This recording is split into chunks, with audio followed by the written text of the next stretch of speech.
Hi there, I am here today with Steven Strickland from MyNHD because one of those disclosures that you are going to get as a buyer is the natural hazard disclosure report. And so he's the expert on this, so rather than me try and fumble through it, I figured why not bring the pro?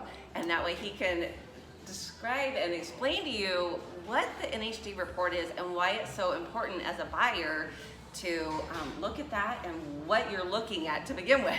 So, well, thank you. I appreciate it, Christine. So my name is Steven Strickland. I'm the VP of Business Development for MyNHD, and I love everything when it comes to any kind of natural hazard. I'm just fun like that, I guess you could say. But MyNHD has been around for a long time, and we take pride in the disclosures that we make for you as a buyer as well as a seller.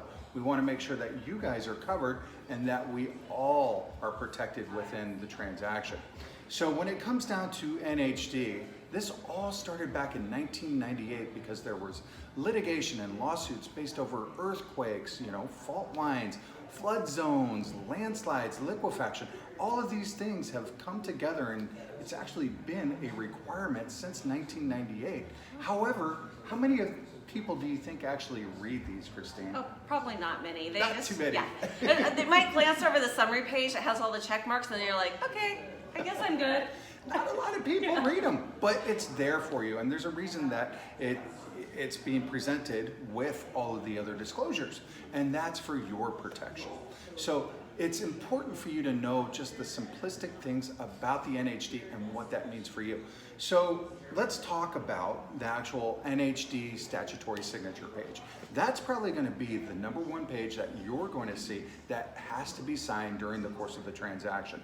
This is going to show the 2 flood zones, so that's flood and dam inundation if the property's located in or around those zones. Then there's fire, and that's a hot topic, no pun intended, right now, actually, and we'll talk a little more about that here in a moment. But there's very high fire hazard severity zones, and that's going to be your local municipalities within the city. Or there's wildland fire areas, and that's state responsibility areas, and that's managed by CAL FIRE. So, and then on top of that, we have the seismic hazard zones. So there's earthquake fault lines, and then there's landslides and liquefaction.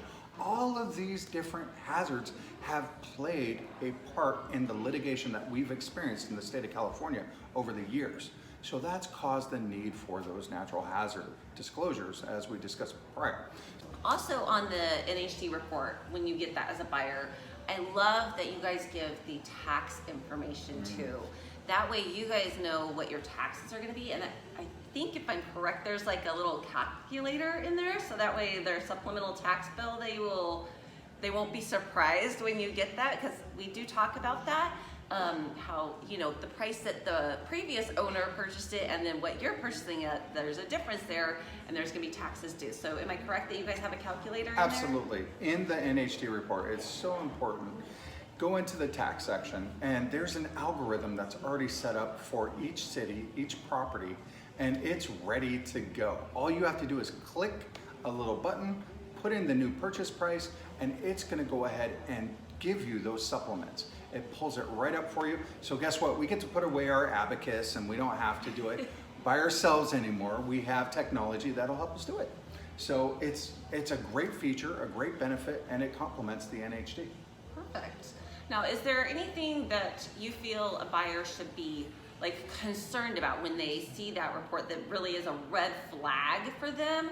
Or is it just more of, okay, here's the information, these are the things I need to investigate, and then decide if this is still a home that I'm wanting to purchase? Is there?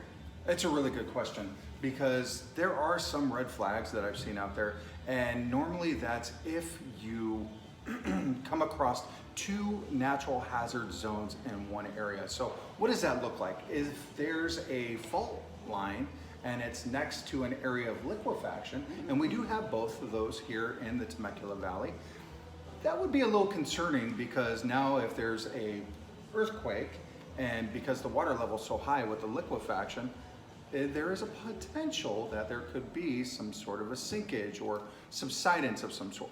So that's where I would start questioning a little more. If you're next to just a fault zone, I think we're Like all all next of to it. California. for you. Right? We're all in fault zones, right? Yeah. But if there's fault and there's liquefaction, or if there's maybe fault and flood, you know, these are things that may cause a little bit of a red flag, and that's where I'm happy to come in as a part of Christine's team and help you understand that general area. If we have to get in contact with the cities or the counties, I've got the connections. We're happy to do that for you. Perfect. Well, like he said, he's a part of my team, and so we always want to just give you all the information so you're an informed buyer ready to make a decision that's best for you. So thank you again for meeting with me. It's always a pleasure. Yeah, I appreciate this opportunity. It's been a while since I've been able to do something like this, but we'll be back again, and maybe we'll talk about fault lines. Maybe we'll talk. If there's anything that you want to know, please reach out to Christine. Yes. I'm happy to come back in. I'm happy to talk about these specific things. Or feel free to get in touch with Christine. Ask her. She can contact me, and I can reach out to you personally or give her the information. And that's what teamwork looks like, right? Yes, That's exactly what a partnership looks like. And we are here to help you, obviously. So thank you again for your time, Christine. You're welcome. Thank you. Yeah. I'll see you next time.